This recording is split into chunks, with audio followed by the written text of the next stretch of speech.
And so where are you now? Yeah. So we spent the majority of, I'd say that first 3 or 4 weeks, right? So we spent the next like 9 weeks. I feel like nailing down what we do best. So what problem do we solve and for whom? And we have 2 really strong customer profiles, but we realized that we also have a community profile.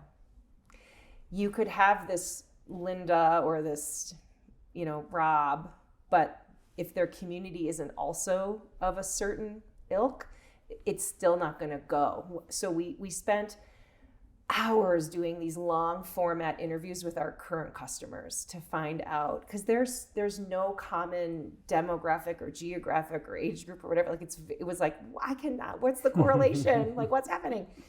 So we did these very long format interviews and asked a lot of open-ended questions and found out it's a community profile and a human, like a position. Persona. So now we're in the process. So we changed a little language on our website, done a little tweaking, but actually we're in the process of hiring 2 positions, a local position to help run Missoula Events and Missoula Indoor Ads, our other company, and then a second contractor position to help us put together a new sales funnel around these persona profiles and the cross-section with that community profile to do what we really wanted to do in 2020. And to be honest, we're probably going to do it a lot better. That's great. Now. Congratulations. Yeah. Well, we were just speaking about how you have discovered the potential thread that connects existing customers to future customers. And I want to understand how the process of going through the C2M Beta Accelerator helped you refine not only your perceived customer, but the actual customers that you're now starting to target. Yeah, so I don't know if you remember this, but I got really stuck on About Us. In fact, I started working on it when I was shadowing the winter cohort a year ago. And it took me all the way until the 2nd or 3rd week of our actual cohort last fall, 2021, to answer it. And I don't know if it's being like a mid-40s mom coming out of COVID that I was having like a midlife existential crisis. Like, who am I? And do I have special sauce? And like, why am I qualified? Like just being kind of a personal hater, or naysayer. But so what I would say is, well, trust the process, right? I'm sure everyone keeps saying that, and we would talk about that. The things that are set up in a certain order, the worksheets and the questions that you ask us to fill out on our own or with our staff or our business partner or a friend or whatever. And sometimes I just call a friend and be like, you're not too close to GatherBoard.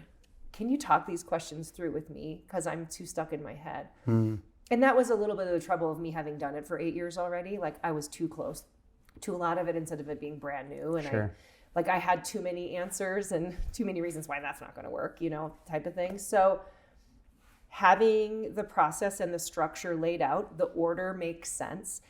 I really actually did need to know why me, why Colin, why Lori, what GatherBoard is, what our special sauce is, right? Because we have a 3,000 person town that the calendar, and actually not calling it a calendar anymore, which I wish there was a quick word, but it's an events listing, right? Because calendar means something different than it did 8 years ago. So it's not scheduling.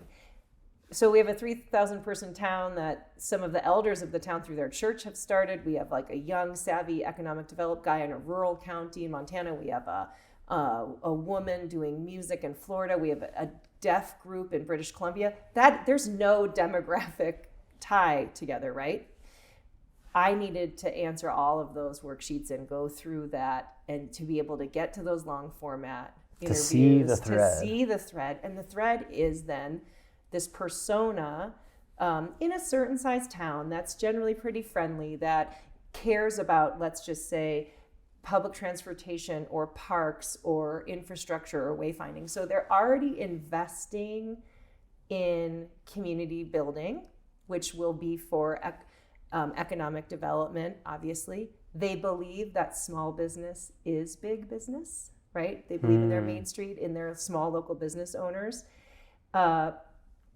So generally under 250,000, but more like 100,000 people, and they believe in that cross-section of community and economic development. So it wasn't really about the age of the person. I mean, I put that into my profiles because you got to do that for the exercise. But really, it is this cross-section of the community's identity. They're almost my client as much as the person who implements the product. And that was really tricky. It took us all, I think all of us, a long time to figure out what worthwhile. Congratulations getting to that point. Thanks.